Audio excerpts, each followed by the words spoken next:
آنے والی قسط بہت دھماکے دار ہونے والی ہے۔ اس قسط میں نہ صرف سائم سارہ سے معافی مانگے گا، سارہ اب سائم کو نہ صرف سخت سزا دینے والی ہے، وہ سائم کو اریسٹ بھی کروانے جا رہی ہے۔ دوسری طرف سارہ اور احمر کے رشتے کا کیا ہونے جا رہا ہے، کیونکہ سارہ کے ماں باپ نے دیبا کو بہت منانے کی کوشش کی کہ احمر کا پتہ دے دو، لیکن وہ ٹس سے مس نہ ہوئی۔ دوسری طرف دیبا احمر کو زور دیتی ہے کہ تم سارہ کو طلاق دے دو اور نئی زندگی شروع کرو۔ ناظرین، اب یہ ڈرامہ ختم ہونے کے قریب ہے۔ اس کی اینڈنگ بہت ٹویسٹ ہونے والی ہے۔ سارہ بری الزامہ ہو گئی ہے اور فراز کے مارے قاتل پکڑے گئے ہیں۔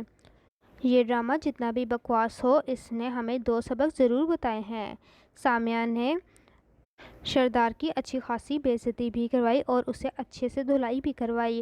وہ کہتی ہے کہ تمہارے بیٹے کو اپنی مرضی کی اجازت ہے تو تمہاری بیٹی کو بھی یہ حق حاصل ہے کہ وہ اپنی مرضی سے اپنی زندگی کا فیصلہ کر سکتی ہے۔ اسے یہ حق مذہب اور قانون نے دیا ہے، جبکہ تم لوگوں نے اسے غیرت کے نام پہ قتل کر دیا۔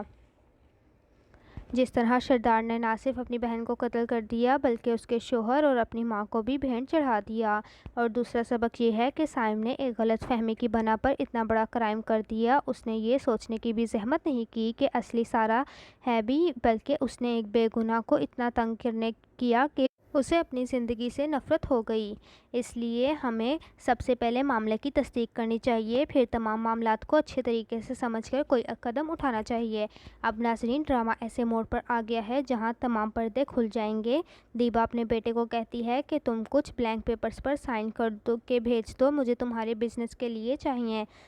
حالانکہ دیبا نے اپنے شاطر طریقے سے احمر سے سائن لے لیے اور وہ کاغذات طلاق کے لیے استعمال کرے گی، کیونکہ وہ جانتی ہے کہ احمر ہوش و حواس میں بھی سارہ کو کبھی نہیں چھوڑے گا، اس لیے وہ اپنے اوچھے ہتھ کنڈے استعمال کرتی ہے۔ ادھر مشال کو جب پتہ چلتا ہے کہ فراز کے اصل قاتل کون ہے تو وہ سائم کو مبارکباد دینے آتی ہے۔ ایسے لگ رہا ہے جیسے مشال بھی طلاق لے کر آئی ہے اور سائم سے دوبارہ شادی کرنا چاہتی ہے۔ سائم بار بار کہتا ہے کہ میں سارہ سے معافی مانگنا چاہتا ہوں، اور تو اس کا باپ کہتا ہے کہ میں اپنی عزت کی وجہ سے خاموش تھا، تم اس کو میری کمزوری سمجھ رہے ہو، اب میں تم سے نپٹوں گا۔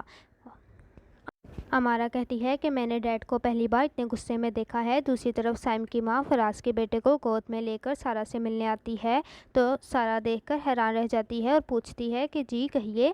اب دیکھنا یہ ہے کہ سائم کی ماں کس طرح سارہ کو مناتی ہے کہ وہ سائم کو معاف کر دے یا وہ فراز کے بچے کو دینے آتی ہے۔ ناظرین، کہانی ایک ایسے موڑ پر آ گئی ہے جہاں سب کو انتظار ہے کہ سارہ کیا فیصلہ کرے گی۔ اگر آپ کو میرا تبصرہ اچھا لگا ہو تو چینل کو لائک، شیئر اور سبسکرائب کر دیں۔ اللہ نگہبان۔